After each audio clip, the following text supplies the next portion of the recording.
Have you ever wondered why some real estate agents perform at ultra-high levels every single year? Welcome to the Unstoppable Agent Podcast with your host, Richard Fournier. Each week, we interview real estate agents from around the world who are constantly ranked in the top 1% of the real estate industry. My mission, share with you their best strategies so that you can create your own peak results as a real estate agent. It's time to become unstoppable. Well, hello and welcome back to the Unstoppable Agent Podcast. I'm your host, of course, Rich Fournier. Maybe too much coffee this morning. I'm really excited to have with us today Julie Swayze from Remax Escarpment, one of the top producers, of course, across Canada, but mainly out of the Niagara region. Thank you, Julie, for being with us today. Thank you. So, Julie, thank you kindly for agreeing to be on this podcast. We don't even know each other, but your results speak clearly about who you are as a producing real estate agent in the Niagara region. And, you know, this podcast is really designed to reach inside of the top 1% producers across the industry to really figure out what makes them so special. So thanks for being with us. Wow.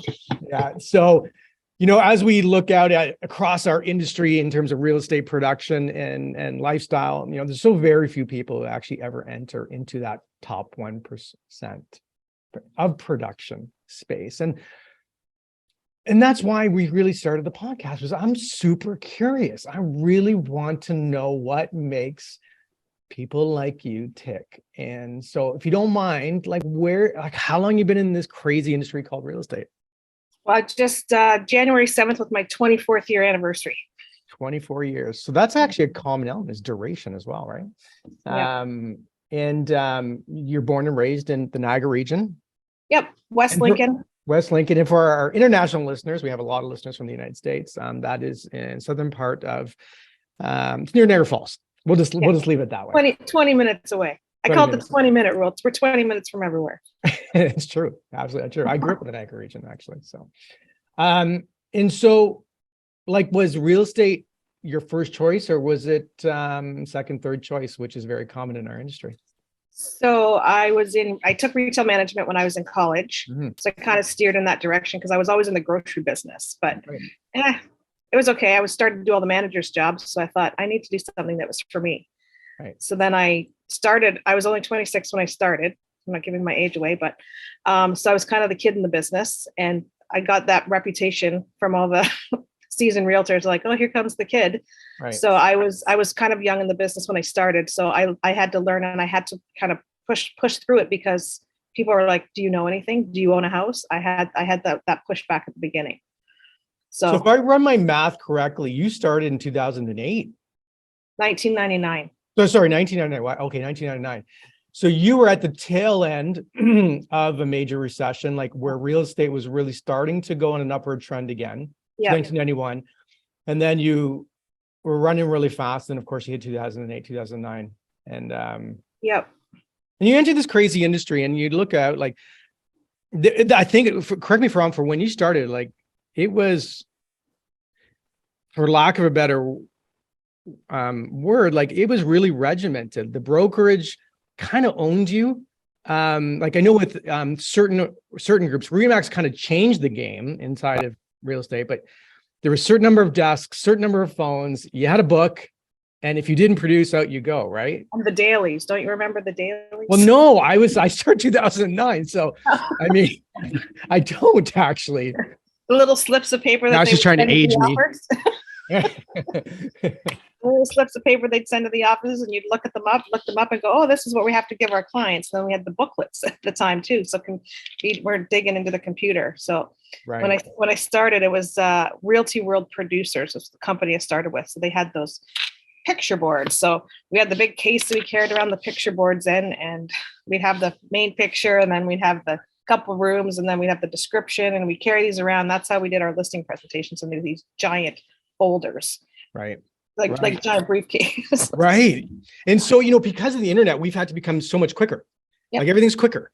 Like you got to move a lot quicker than you did back in the day, right? Because you were actually in control of the data. Yep. Right. You control the data. And today you don't control the data. You control the brand, you control the look, you control the conversations, but you have to be a lot quicker than someone would have had to been back then. Yep. And when you look at, like, I'm sure there wasn't a Rolodex of clients just lining up to work with you. No. How'd you get started? So I was kind of working in my grocery store business, and then I knew somebody in the business, and I started, when I was getting my license, I worked the front desk. Right. So it was my Saturday job. Yeah. So one thing I learned very quickly is I would get yelled at a lot because realtors wouldn't call anybody back. And they'd call me, they go, I called an hour ago. Why haven't they called me back? So I was like, whoa, how hard is this? I understand we're on appointments, but within reason, not like 24 hours, not even 10 hours, like call these people back. That was kind of one of the tricks I learned very, very quickly. And I think when you called me, the day you called me, I picked up my phone. So I think that's key.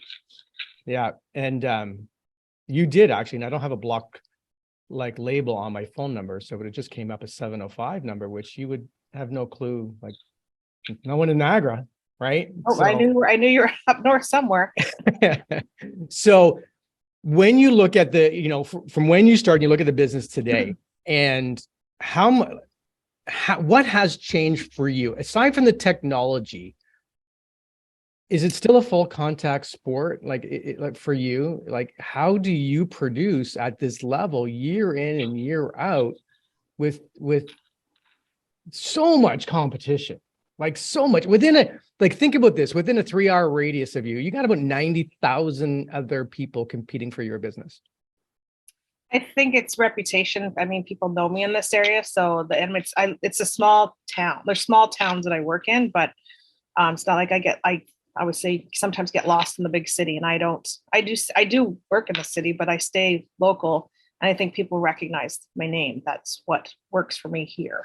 Right. And so do you have a daily, and it's because our listeners are dying to know, right? Because they're all looking for strategy. Like there is another secret around it, but they're looking for strategy. So let's give them a little bit of a strategy around your day-to-day, your daily method of operation. It looks like your son is in the business as well now. Husband. Okay. Wow. He's older than me too. Everybody thinks he's my son. He looks great. He's probably can hear you right now. So when I look at, your daily method of operation around the business, is there a daily method of operation that you still abide by to market yourself? Well, I'm communication, just getting out there. I have this weird pile of papers on my desk, which is old CMAs, and I go through them all the time. So there's one way to communicate with people and I like the touch, right? So I'm routinely talking to people. I'm sending out mail. I'm sending out email. I'm still doing the old school calendars because people like to write in the little boxes. Yeah. So I mean, sure, people throw them out, but I get them out there. And routine, I guess communication is it's so habitual now that I just talk. I just reach out. So here's a really interesting thing. So habitual behavior is 90% of our day, by the way. We operate in habit. We don't operate in thinking. Yeah, right. Sure. And we absolutely do not. The research indicates we don't even think during the day. We operate in habitual patterns. And so when I hear what you just said, and if the audience can hear that, you have created habitual patterns that become normal for you, and you don't even realize that you're doing it. Therein lies a huge secret for our audience. Now, when you first started, is it fair to say you did not have habitual patterns on contact and communication? You had to create them, right? I had to create them. It was hard. I mean, I remember the first day my broker said to me when I sat down, he goes, call everybody you know. And I was like, what? Like, call everybody you went to high school with and call. I'm like, but I haven't talked to these people for so long. And then I started making the calls, started making the connections. And then I was like, oh, this is not so bad. This is pretty easy. Right. So I've never been a cold caller in the business. I've been a door knocker because I think it's harder for somebody to slam the door in your face than for them to hang up on you. So, and then I like giving away stuff. So I'm just in the process of, buying sweatshirts right now, but I've got hats are coming, but I've given coffee mugs away. I'm a giver. So like people with stuff that people use. I don't like to And somebody says, do you want a wine cork? I'm like, no, not everybody drinks wine, but everybody wears a sweatshirt or a hat, right? So just try to touch everybody. So the Julie Swayze swag is what everybody calls it. Can I have some of your swag? So that's one of my things that I give away. So, and the grocery bags right now are a big thing. So grocery bags, right? So like the grocery bags that, since we can't have plastic in Ontario, well, yes, certain types of plastics, right? Well, these are the reusable ones that I give away. Reusable ones, and you've branded it Julie Swayze. Yeah. So this is one of my tricks that I would like to share, but I will share on your podcast. Thank you. Only, you know what's really interesting? Only the top producers in Toronto seem to listen. So. Oh, okay.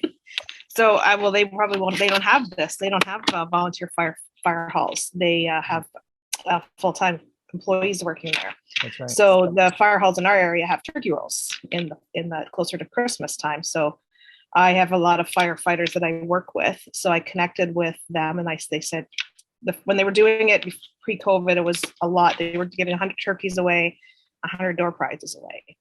So again, they said, can we get some bags to put the turkeys in? I'm like, sure. So then they had 100 bags of turkeys going out, and they also had 100 door prizes going out, and they put all the door prizes in my bag. So when you walk into that turkey roll, there's 200 bags with my name all over them, right, everywhere. So I've been doing that for a number of years. So that's just one little way to provide value and to brand yourself while you're providing value. Yeah, and you got to show up to these events too. Smile and nod, talk to people. Yeah, that's great, and people do really want to talk to you. Yep. And so you created a habitual pattern. Like, here's a question for you. Did you ever have fear around calling your personal database? Was that something you can remember feeling? Yeah, at the beginning. Yeah, because now I'm like, I'm not a person like, give me money, give me money, give me money. I'm not that person. So I was like, hey, I just, it was the message you needed to say, I'm in the business now. If you ever need me, here I am. Right. But it's tricky. And when I was young in the business, people thought I didn't know anything. So they're like, I know a realtor that's experienced. Or sometimes when I found this early on, was people had their full-time job, then they retired from their full-time job, and then they got the real estate license. Right. So then those people maybe didn't have any experience, but they looked experienced because they had life experience. So it was learning that whole process to get where I am today. So that brings me to another question, and thank you for being so transparent around some things. Like, what drove you to continue doing activities when you were young and getting rejected, and when there were other options to pursue? Like, what drove you to continue, like, to get rejected, to have people say no to you? You're too young. I have someone more experienced. You look too young. Like, what drives you to keep going? Well, I knew I could do it. So I pushed through. So, and one lucky thing at the beginning, my husband, not my son, he had a full-time job. So I was called it the mad money. So he could support us with his money, and then mine was the mad money, or we could do the fun money. So I didn't have the pressure that some people may have, that, okay, well, I've quit my job and I have to make this much money. I just knew that I just could continue on with my pace. And then it just, I would say, put your blinders on, head down, and just go. And that's kind of what I do. So people know this, like, there's intellectual knowledge where that makes sense, but they don't execute on that. Right. So what gave you the faith that just doing that activity would create results? Just my drive. I don't know. I had this one boss that I used to work with, and he was like, it doesn't matter what you do, as long as you put your head down, you'll get it done. And I was like, it kind of always rattled around my brain, him always saying that to me. He says, you will always succeed as long as you push through. So, and I just pushed through. It's great advice for our people out there today. So maybe we get caught up in social media and, looking a certain way or being a certain way, like in that capacity. And your net worth is defined by the number of deep relations you have with people. And the amount of I think another part is just being real. Right. Sometimes people aren't real. Just be honest. And it's such a huge key, and people know what to expect. I mean, I've had, we've all had it where you have a client and you're thinking, oh, I had a really good relationship with them. Then, 5 years on the road, they list with somebody else and you're thinking, what did I do? They have an experience with that realtor, doesn't work, and then they call you back. Right. So as much as you want to get mad and say something, as you know, we're not allowed to reach out to these people anymore, but you just have to go, okay, what can I learn from this? And everything that happens, if something happens with my team or something happens with a client, I go, okay, what can I learn from this? What can I change moving ahead? Instead of getting down about it, I just try to make changes. And again, my husband and I bounce a lot of things off each other as well as my team. So we learn. We just learn from the experiences that we've had, good or bad. Good or bad, right? And when you look, well, it sounds like you don't take it as an affront to your person. Well, sometimes you do for a couple minutes. Right. I mean, I know I have. I'm like, what? Really? I thought we were friends, or oh my God, you grew up with someone, and what? They're doing what? Yeah. Right. No, I understand that. If you were to look at, or someone was to come to you today and say, Julie, I'm 30 years old. I'm coming into real estate and I don't know what to do. What's day 1 through day 50, day 1 through day 365 look like for that person? What would you tell them to do? Contact everybody you know. Hey, right? Like there's a common theme here, right? Yep. Just let them know. Don't be pushy. Just let the people know what you do. Just a funny story, when I was pre-COVID, when we were going to the YMCA, our local Y, my husband and I, so people would, I'm not a person that waves my arms around and comes in and says, I'm a realtor. I'm not that person. People, if they had a casual conversation with me, they asked me what I did. I told them. And some people knew me because my picture was in the paper. Right. But I had this one guy call me out of the blue. He never spoke to anybody at the gym. And his name was George. And he says, Julie, my name's George. I work out with you at the gym. I go, oh, okay. And then he said, I ended up going to his house doing a market evaluation. And I said, well, I'm curious. Why'd you call me? And he says, well, you work out pretty hard at the gym. So I figured you must work pretty hard in your business. And it was just what people say and see. Right. You have no idea, even you have no idea who's watching you all day, every day, and watching what you do and putting you in their little file in their mind and saying, you know what, I don't need something today, but one day if I did need something, that would be the person I would work with. Yeah. And that's your job every day, is to show up and do the thing that gets the thing in the future. Yep. Right. Yeah. Now, do you like when you so call everyone, like, let's talk about that, because it's not sexy. Like, let's talk about that for a second, right? It's like, I look at my database, I'm like, when's the last time I called everyone on my personal phone around something I'm doing, right? So am I bold enough, or do I believe enough in what I do to share what I do with them? And you go to all these trainings, you listen to all these people, that you got to be in social media, you got to do these things. And I think social media has a place. I think it showcases you if someone goes to look you up and they see you there. But what I'm seeing is that the very best in our industry maybe aren't even using that. Now, they've had the opportunity to have time in the business. Yes. But it doesn't seem to be a driver of performance in terms of production. No. Right? Yeah. No. I mean, I think you have to touch on a lot of different things. For example, so we have a local little paper. It comes free to everybody's mailbox with all the flyers in it. And I really wasn't getting any return on it. So I was watching a couple of big producers had pulled out of the paper, and I was like, And I get the bill and I get frustrated. I'm like, oh, this is so expensive. Like, why am I doing this? Like, I don't think I'll lose any business. So I called the one top producer in my area and I said, look, do you feel like you've lost anything? And I know he hasn't, because I watch what he does. Right. Right. And I thought, you know what? I took a bit and I said, okay, I'm done. I got to pull out of here. So I pulled out of the paper, and it was hard. And now I tell people, I said, look, I don't advertise locally in the paper. I'd rather spend money in different avenues to push your listing, because nobody's looking at the newspaper. I talk to people and they go, yeah, I just throw it out. I more times, and I go into a listing presentation, they tell me that. So I tell them up front. So telling them, not that they have no expectation that's going to be, their listing's going to be in the paper, because I told them it's not going to be.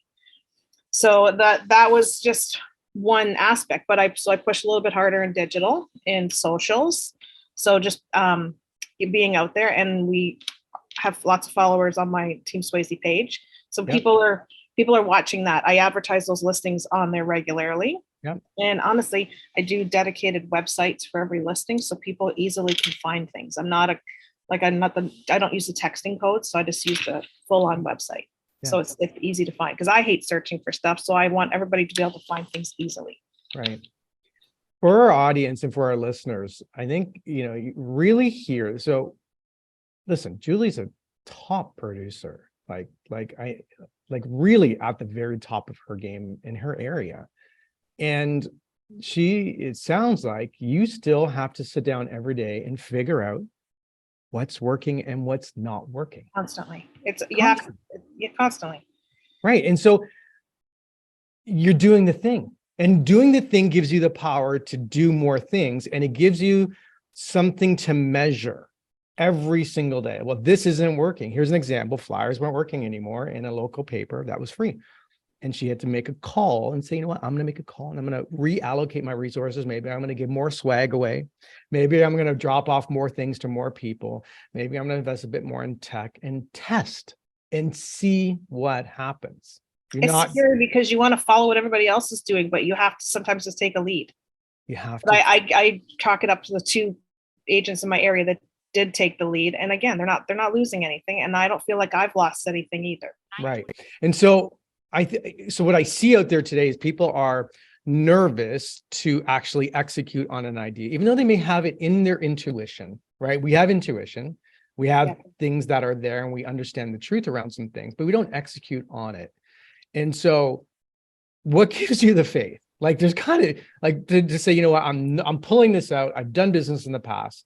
Is it just like, I have faith that whatever I do, things are going to work out in the best way for me eventually? Or what is that thing? Like, that's what I'm trying to measure. You see what I'm saying? Yeah. Like, you say you made a decision. I'm going to do it. I don't know what's going to happen, but I'm just going to go do it anyway.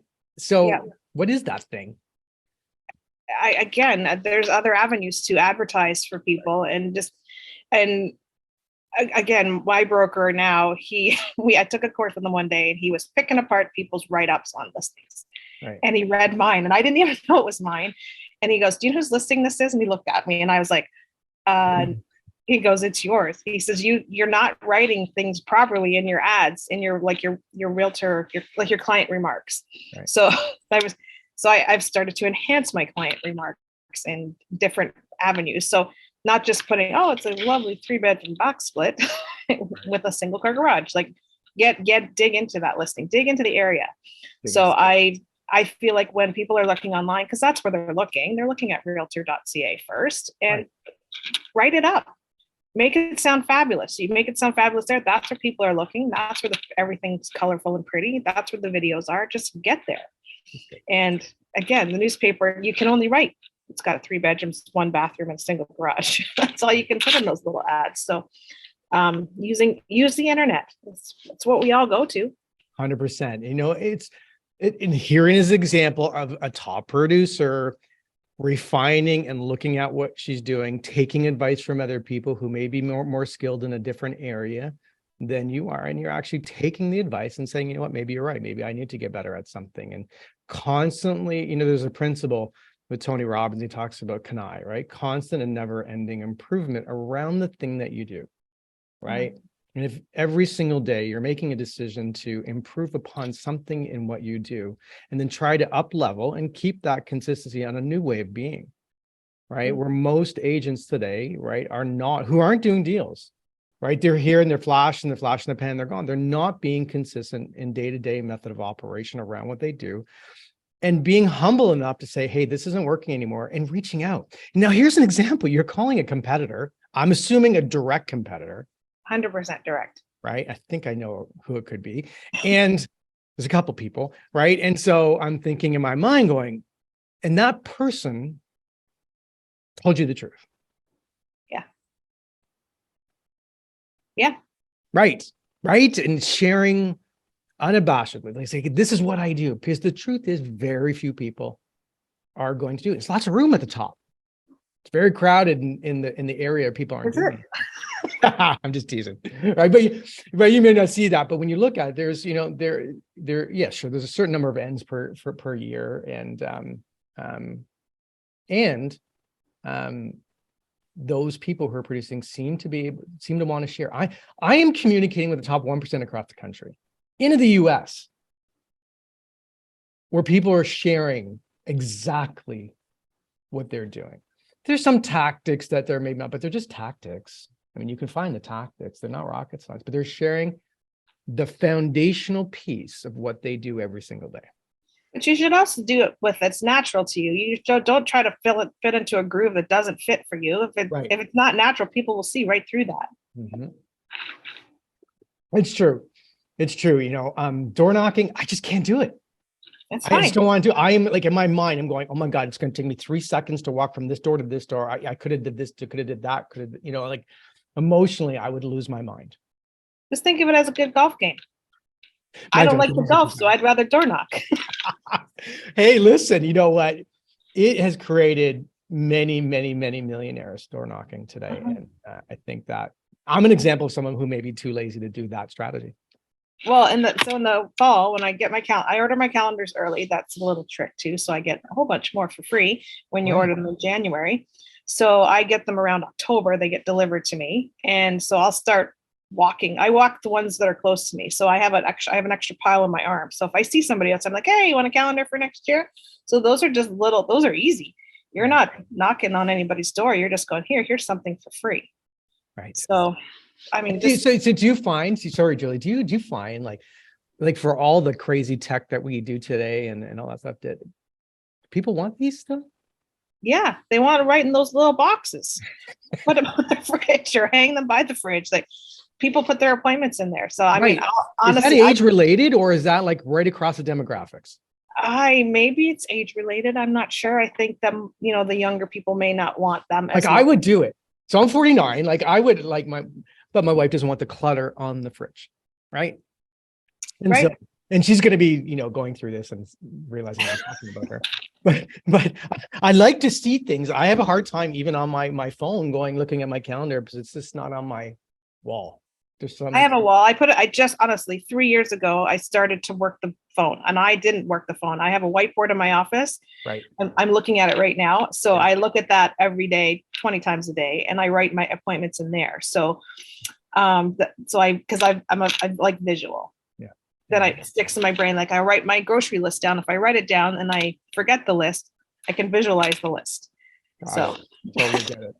So today, the advice that I'm hearing from you today for our listeners is reach out to every single person invite them or enroll them in a conversation around perhaps you in the future, right? Find a way to keep into contact with them. Once you master that, and only when you master that seems to be the thing that I'm constantly hearing every week, then you can add in other avenues of lead generation and communication style. Is that fair? Yep. Okay. All right. Is there anything else you'd add to that? Again, be natural, be you. Don't try to be someone else who's not, who you're not. I mean, I always try to stay humble in this business. As soon as you get that air about you, boom, you get knocked down. You do get knocked down. And I mean, when you grow up in a small town, that news travels fast. So just stay humble, be honest. And again, head down, blinders on. Away you go. Away you go. Well, listen, I really appreciate you spending time with us today. The brain can only take as much as what you're sitting on can take. So I appreciate it. And is there a better way for people around the country to reach out to you if they're having someone who wants to move down to the Niagara region? Yeah, I think go to julieswayze.com. I even have my latest video I just did up there. So I talk a little bit about real estate. That was getting in front of the camera the first time was terrifying. Right. And I had my broker right beside me asking me the question. So it was even worse. But I worship my broker, so he's pushed me to limits I've never would have thought I would have got to. So whatever he told me to do, I just did. So yeah, so julieswayze.com. We kind of cover from Niagara Falls to Hamilton, because I call it the 20-minute rule. We have 20 minutes everywhere. Right. So yeah, just go to my website and I'm happy to help out all your clients. Thank you so much for everything, Julie. I really appreciate your time, and I wish you nothing but the best of success this year. Thank you so much. You're welcome. Thanks for tuning in to today's show. If you like what you've heard and you're interested in creating a quantum leap in your real estate business, here's what I want you to do next. Head over to www.theunstoppableagentprogram.com and book an appointment to speak with our team. We'll get on a Zoom call with you for about 30 minutes and get you crystal clear on 3 things. Number 1, what do you really want out of your life and your business? Number 2, what is not working for you today? And number 3, the exact mindset strategy you should be using to create massive change in these areas. Remember, creating massive, consistent results in your real estate business does not happen by itself. You need expert guidance to make it happen. We're helping clients all over the world create peak results in their real estate business. To see if we can help you do the same, head over to www.theunstoppableagentprogram.com. We'll chat soon.